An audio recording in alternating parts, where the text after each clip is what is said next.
thing. All right, ladies and gentlemen, a formal welcome to Daily Power Parsha. Today is Friday, December 3rd, aka day number 5 of Hanukkah. This is big. We're going to wrap up the Torah portion of Mikeitz, and we're in the thick of the drama of Joseph, between Joseph and his brothers, where they've come down to Egypt to buy food, and he's accused them of being spies, and they were not spies. You are spies. We're not spies. Well, then what's your family like? Well, we have a brother, Benjamin, at home. Bring down Benjamin. He keeps Shimon captive until he holds Shimon as a prisoner until they bring down Benjamin. The father doesn't want to send down Benjamin. Eventually, he relents, sends down Benjamin, and now all the brothers are together down in Egypt for the first time together in over 20 years. 11 brothers and Joseph. The imbalance in information here is, the asymmetry is, they don't know who he is. He knows exactly who they are.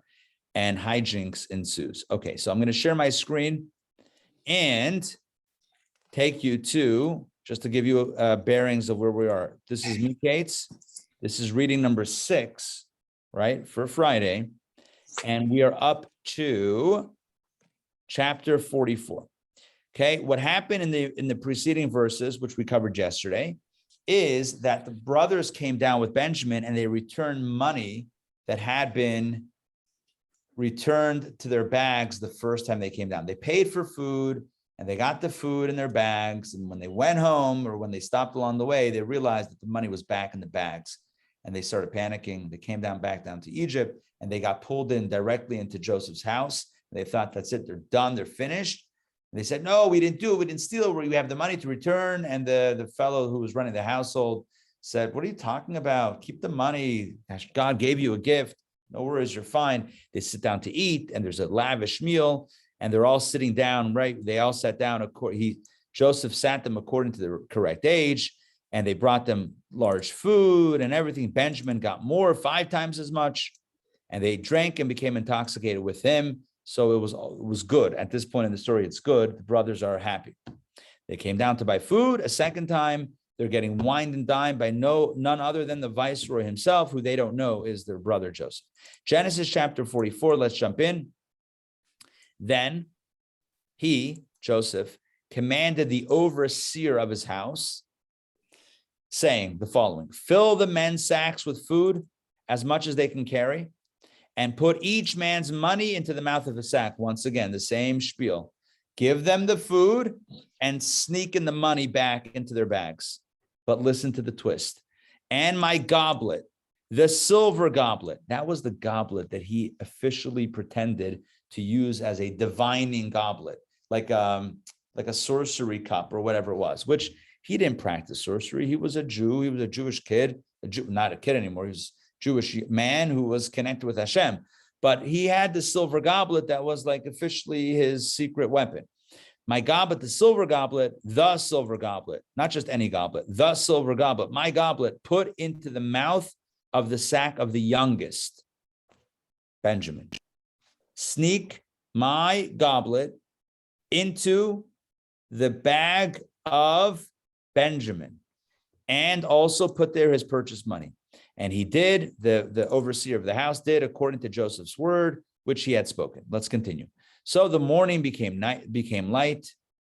That was at night. The next morning, the men were sent on their way, they and their donkeys. So the next morning, the 11 brothers, they bid farewell. It's been a nice, quick stay in Egypt. They were wined and dined. They stayed overnight, and now they were heading home. Listen to this. They had exited the city, but had not gone far, when Joseph said to the overseer of his house, get up, pursue the men, and when you overtake them, say to them the following: why have you repaid good with evil? How dare you? I was so nice to you, and you did something so horrible. How dare you? Is not this cup the one my master drinks from? Why, he even divines with it. Yeah, this is like official cup of divination. You have done evil by the way you have acted. This is the message that the overseer of the house is supposed to deliver to the 11 brothers when he overtakes them. So Joseph says, chase after them, and catch up to them.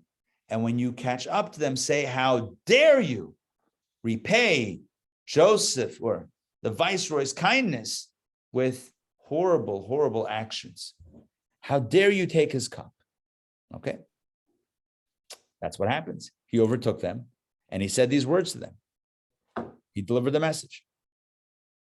And the brothers said to him, to this messenger, why should my master say such words as these?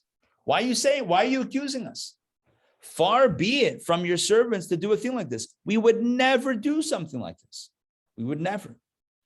Behold, the money we found in the mouth of our sacks, we returned to you from the land of Canaan. Like, we're honest people. We're not ganavim. We're not thieves. We're not a ganav. When we had money that we found, extra money, we came back. We brought it back. Don't you remember? We brought it back.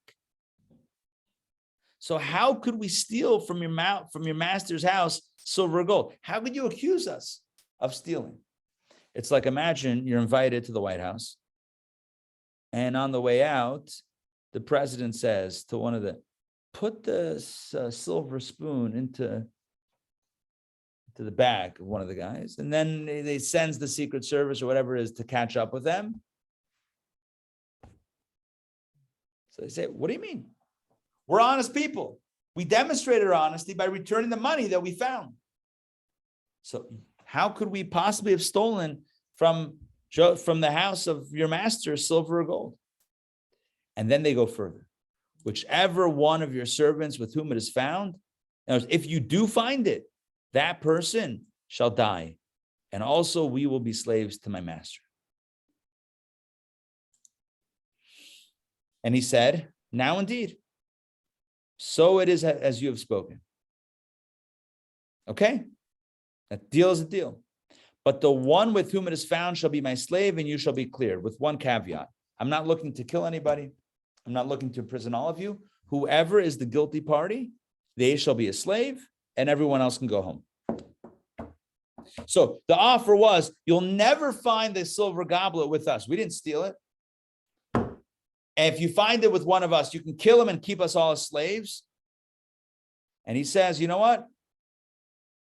I'm accepting your deal with a modification. Only the one that stole it will get punished as a slave. Everyone else can go. So they hastened.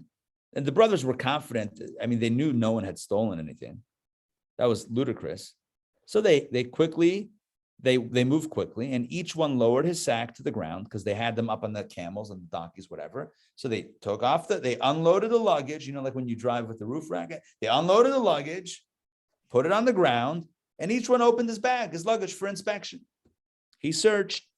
This is not Joseph. This is the guy that Joseph sent. He searched. He started with the eldest and finished with the youngest. Well, I guess that's a dramatic approach, because the goblet was found in Benjamin's sack, in the sack of the youngest.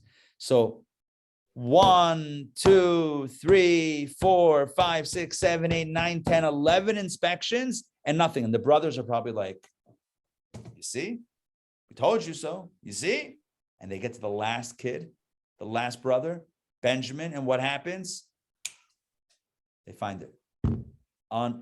They are completely stunned, jaws to the floor.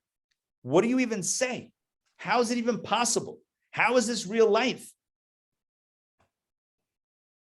So they rent their garments, like you do, like a person does when a loved one passes away. They tore their clothing. And each one loaded his donkey and they returned to the city. Can you imagine? The shame, the fear, the anger. I don't know what emotions. A whirlwind of negative emotions. How is this even happening? Benjamin, did you steal the cup? No. How did it get there? Swirling. The minds must have been swirling 1,000 miles a minute. But what are you going to do? You got to face the music. They go back. They turn back around to the city. And Judah and his brothers came to Joseph's house, and he was still there, and they fell before him on the ground. And Joseph said to them, what is the deed that you have committed? Don't you know that a person like me practices divination? He's like, what were you trying to do? Don't you know that I have ways of sorcery of figuring out somebody? I don't have to check the security cameras. I have other ways to find out who did what. Don't you know that I practice sorcery? You thought you were going to get away with it? You thought I wasn't going to notice? You thought that I would, never figure out that you stole the cup? I know exactly what happened. Again, the brothers have no idea how this is even possible. You can imagine just the feeling of just the bottom dropping out from their feet, just like free fall. And Judah said to Joseph, who he didn't know was a brother, what shall we say to my master? What can we say? What shall we speak? And how shall we exonerate ourselves? There's nothing we can say. We were all there. He opened the bag and there was the cup. There's nothing to say. God, so he says, the only answer is that it's from God. God has found your servants' iniquity. Behold, we are my Lord's servants, both we and the one in whose possession the goblet has been found. Judah says to Joseph, he says, look, there's nothing to say, no excuses, no justifications, no alibi. There's nothing we can say. God clearly decided that this is what's going to happen. This is happening. I'm accepting it. We will all be your slaves. Us and Benjamin, who you found the goblet in, we're all in this together. We'll be your slaves together. You can imagine Judah doesn't want to go home without Benjamin. He can't go home. So he's like, all right, let's all stay here. But Joseph said, no, Chalila li, chas v'shalom, God forbid, far be it from me to do this. The man in whose possession the goblet was found, he shall be my slave. Benjamin will be my slave. But as for you, go up in peace to your father. You go home. That's how the Torah portion ends. The Torah reading of Mikeitz ends on this incredible cliffhanger, where the most devastating thing possible has just happened. Benjamin has been found to have the goblet in his bag. They're facing Joseph. Judah says to Joseph, keep us all as slaves. And Joseph says very kindly, no. Why would I keep all of you? You're all innocent, except for Benjamin, except for the youngest. Sarah, jump in. So I thought that Joseph was genuinely moved by Benjamin thinking of him throughout all these years of separation. Yes. And yeah, so what was his, in setting this up, what's his, Excellent question. You're asking the magical question. And the core answer is that Yosef was setting up a scenario. He's giving the brothers every opportunity to say goodbye to Rachel's second son. They got rid of Yosef. They were always jealous of the attention that their father gave to Rachel as opposed to their mother, right? That's Reuben. That's why he moved the bed from, okay. So that was always a thing. The core dynamic in the relationship between Yosef and his brothers was really about their mothers. So what's happening here is, 20 years before, they had sold out Yosef to get rid of him. And now what Yosef is setting up is a scenario where the brothers could say to Benjamin, bye-bye, see you later. There's no indication that they hated Binyamin like they hated Yosef. The Torah tells us they hated Yosef. The Torah doesn't tell us anything about the relationship between Binyamin and the brothers. But he was the remaining son of Rachel. And, I'm sorry. We do know how important Binyamin is. I'm sorry, I don't know why I said that. Jacob sends all the sons down to Egypt except for Benjamin. He's still favoring Rachel's kid. I hope that's making sense. He says, I don't want this child to be compromised. Yeah, and who are we, chopped liver? He's sending 10 sons down to Egypt to buy food, but he's not sending Benjamin. And when they come back and say, well, the viceroy asked for Benjamin, he says, not sending Benjamin. What if something happens to him? What if something happens to him? What if something happened to us? What, us you don't care about, him you care about? There's still a dynamic.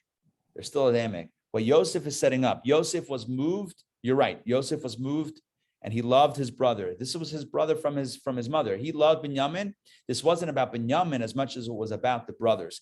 Here's the ultimate test. 20 years later, the brothers have the chance to once again cut ties with the brother, with their brother from Rachel that they are a little bit jealous of, who's a little bit more favored than them. And in this case, they don't even have to do anything. They just have to follow orders. Yosef just told them, you lech l'shalom, alu l'shalom, go up in peace, el avichem, to your father, go back home. You guys are good. 10 of you are fine. Go home, go to your dad, give my regards. Benjamin is staying with me. He stole the cup. And now the question is, will they fight for their brother, or will they let him languish in Egypt like they did 20 years ago? Will they fight for him? And the answer is, the opening of next week's Torah portion is, Judah says, no deal, no dice.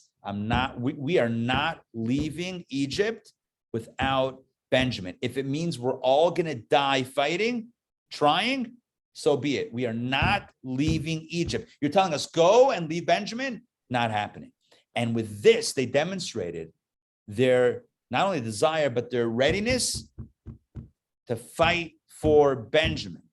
And then Yosef says, you're fighting for Benjamin, even though he's from Rachel, even though he's a little bit more favored, even though I just gave him 5 times the amount as you to try to, again, stir up that that jealousy, and you still went to bat for him. Now I know you did tshuva. So he wasn't trying to harm Benjamin in this case. He was trying to set up a scenario where the brothers would have an opportunity to once again say bye to one of Rachel's sons.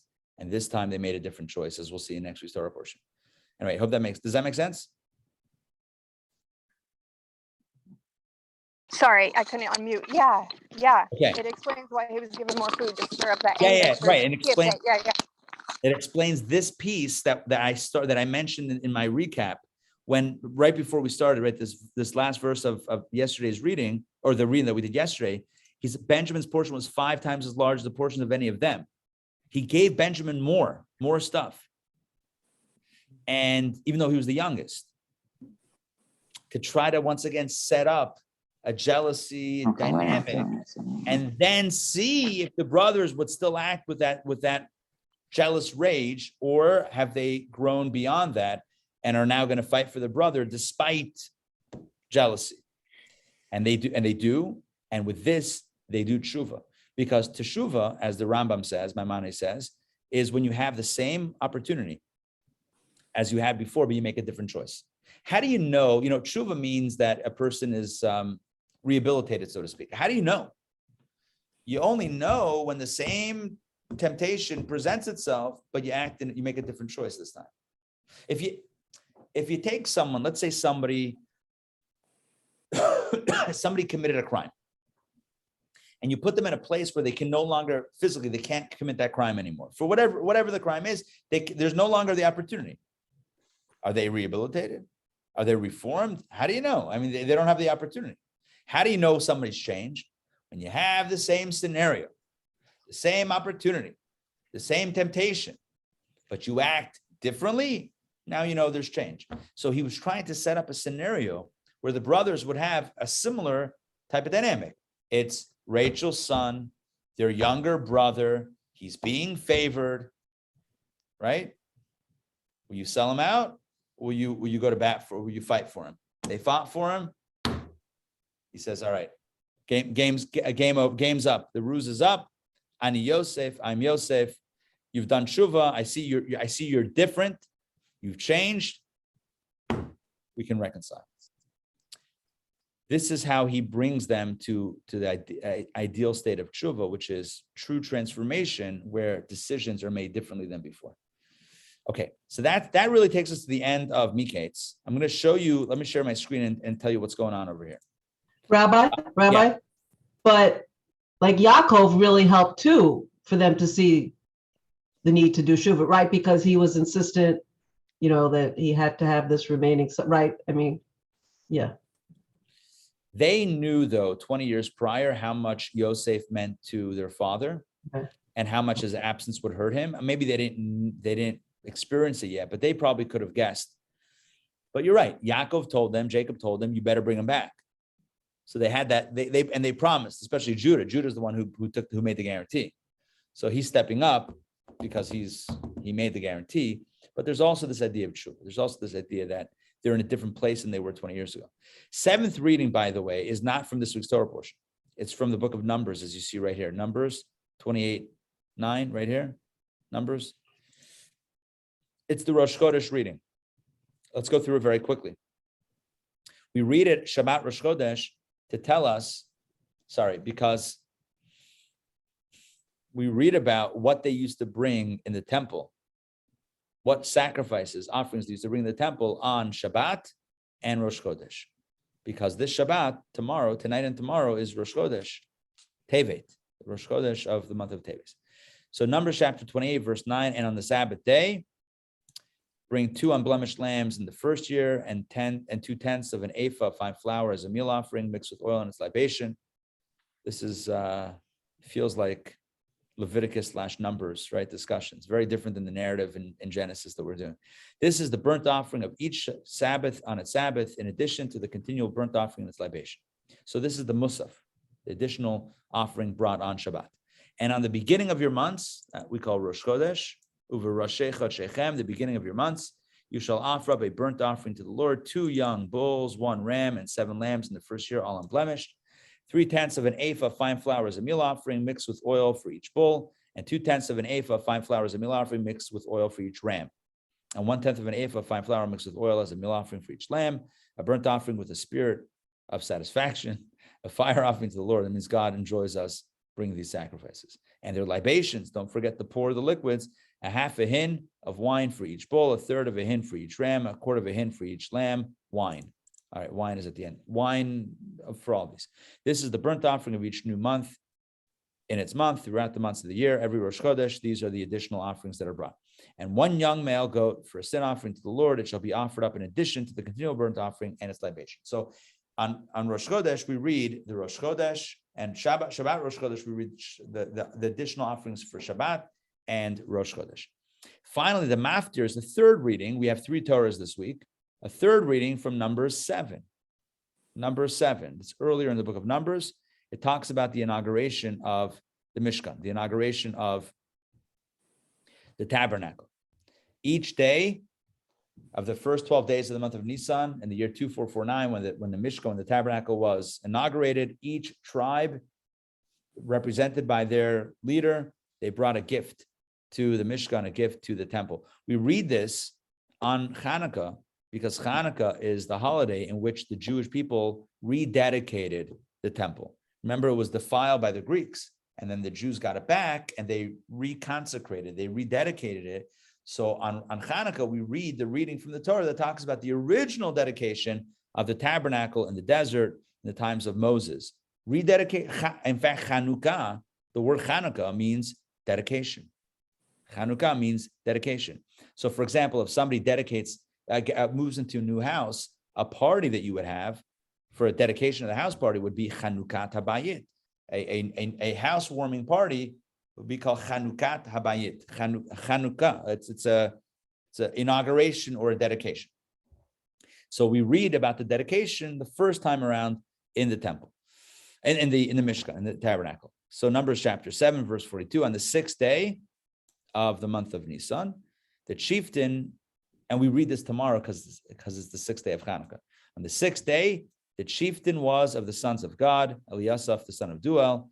His offering was 1 silver bowl weighing 130 shekels, 1 silver sprinkling basin weighing 70 shekels, according to the holy shekel, both filled with fine flour mixed with olive oil for a meal offering, 1 spoon weighing 10 shekels of gold filled with incense, 1 young bull, 1 ram and 1 lamb in its first year for a burnt offering, 1 young he-goat for a sin offering, and for the peace offering, 2 oxen, 5 rams, 5 he-goats, 5 lambs in their first year. This was the offering of Eliasaph, the son of Duel. So in conclusion, what we have here are 3 readings. The bulk is the Torah portion, which talks about the drama of Yosef and the brothers trying to buy food and the famine and the dreams and all that stuff that we covered this week. The 7th reading is a short reading about Shabbat Rosh Chodesh. And the 3rd reading is a little excerpt about the inauguration of day number 6.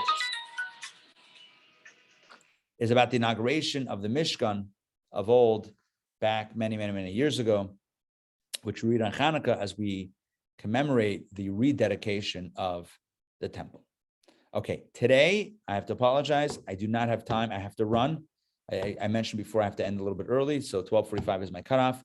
We don't have time to do the Haftorah, but you should know it's a very special Haftorah, Rani V'Simchi, Bat Zion. It's about the redemption, the Messianic era. I encourage everyone, you can go to Chabad.org, go to the Parsha page, go to weekly Parsha, weekly Torah portion, click on Haftorah, and you can read it. It's from Zechariah or Zechariah. It talks about the idea of redemption. It talks about the idea of Mashiach and the ultimate better time. It also talks about why is it related to Hanukkah? Because it says over here, what do you see? And I said, I saw and behold, there was a candelabrum of all gold, a gold candelabra, right? Kind of like a menorah. Right? In the Hebrew, it's not kind of like, it says menorat zahav, a golden menorah. In the prophecy, he sees a candelabra, so that's why we read it on Hanukkah, because it talks about candelabras with olive trees and all that stuff. It's a very interesting one. I highly recommend it. It's actually a composite. Because it's Shabbat Rosh Chodesh, we read a section from Zechariah, we read a section from Isaiah, and from Samuel. Okay, there's three. It's a composite of three different sections, brief excerpts. Anyway, it's a nice Haftorah. Everyone's encouraged to read it. All right, my friends, have a wonderful Shabbat. It's great to see you all. A few quick announcements. Number one, Shabbos Chanukah, don't forget to light your menorah before you light your Shabbat candles. When you light Shabbat candles, that means that it's Shabbos, and you shouldn't be lighting the menorah yet, the menorah after that. So light your menorah first, and then your Shabbat candles later. Candle lighting today is, hold on, pull up my handy dandy calendar. Candle lighting today in Atlanta, at least, is 5:10. Oh, it's early, 5:10. So make sure you light your Hanukkah candles before 5:10 and your Shabbat candles at 5:10. So it'll still be daylight. Yeah, it'll still be light, right? So you actually have to have more, a little bit of a longer candle or more So oil. it lasts longer to the nighttime. Night, exactly, to last into. You got to light it right. You got to light it before sunset, but then have it go a little bit longer. So, I mean, most candles should be okay. It's got to light 30 minutes after it gets dark-ish. Not fully pitch black, but 30 minutes into the night, so to speak. So fine. So that's the announcement number one, a technical announcement. Tomorrow in Shul, we're going to be reading the 3 sections from the Torah. So if you want to join us, that would be amazing. Lots of fun. Sunday night in Decatur, 4 p.m. Sunday afternoon, evening in Decatur, 4 p.m. Big lighting with the Congresswoman who took over the position, the seat of John Lewis. So she is going to be joining us for the lighting, as well as many other people with good food and good spirit. And finally, final announcement next Thursday. Don't miss this. Bound to Inspire. This is our book event extravaganza. It's a cocktail reception, multimedia experience, depicting some of the greatest and most priceless Jewish books ever printed, culminating it with the ability to peruse and purchase fine Jewish books that you can study and read and fill your house with light. The Rebbe was very much a proponent of a house, of a Jewish home, having Jewish books. This is a great chance to get quality Jewish books in your home. We'll have them available Thursday evening. The event starts at 7. Everyone's invited, and please tell your friends. It's going to be a lot of fun. All right. Thank you very much for joining today for DBP. I want to wish you all a Shabbat Shalom, filled with light and peace and joy and good spirit. Take care, everybody. We'll see you soon. See you next week. Shabbat Thank Shalom. you, Rabbi. Pleasure. Good Shabbos, everyone. Shabbos, Ray. Shabbos, Donna. Shabbos, Shoy.